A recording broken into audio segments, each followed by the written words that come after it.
fast. If I'm doing either of those, give me another one of those slaps, or just shout or point, prod, and tell me, because I will slow down. So, I know what you're thinking. You're probably thinking, where can I get 10 cans of Red Bull? Where can I get 12 shots of espresso? Because history is so boring. History is not boring. Alright, yeah, history is pretty boring, you're right. But the Czech Republic's history is actually quite fascinating. It's a history riddled with invasions, drunkard rulers, floods, fires and carnage.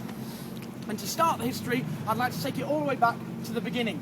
And the first known settlers on these lands, they were called the Celtic Boy tribe. Now they stayed around for a bit, replaced by the Germanic tribes, and they took the name of the Celtic Boy tribe and lent it to these lands. They called it Boyheim, which is home of the boy.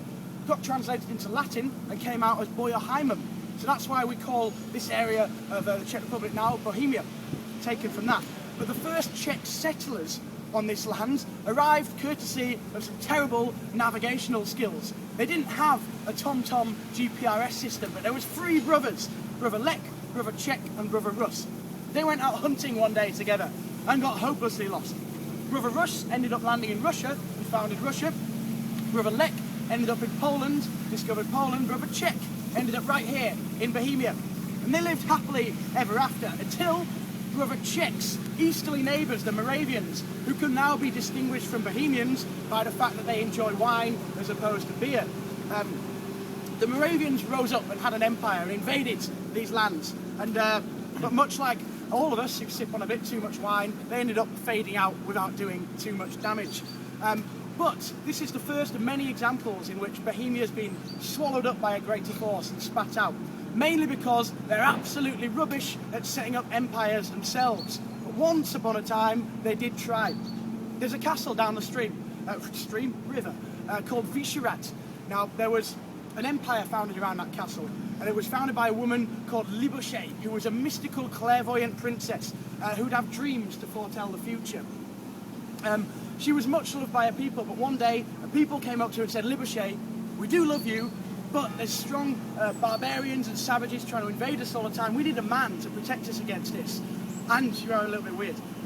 She said, okay guys, no worries. That very night, she had a dream. She dreamt that she would go out into the field with her tribe and find a peasant farmer who she would marry, and he would become the emperor of this magnificent kingdom. Sure enough, next day, they go out into a farm, find this new king, she marries him, peasant farmer. Now, unfortunately for me, and probably for you, this guy has a completely unpronounceable name. His name, we'll give it a try, is Przemysl. So this empire then became the Przemysl Empire. Brilliant, but for my own integrity, from now on we're going to call it the P Empire, okay? Cool. Right, so the P Empire lasts for about 400 years, unpronounceable king after unpronounceable king. Until in 1306, Wenceslas III is murdered. But luckily enough, Wenceslas III's sister has had the foresight to marry into the all-powerful Luxembourg family. Now, you probably know what you're thinking. Luxembourg, isn't that tiny chicken nugget-sized country trapped between Germany, France and Belgium? Yes. And how could they be all-powerful? Well, at the time they were. They were the kings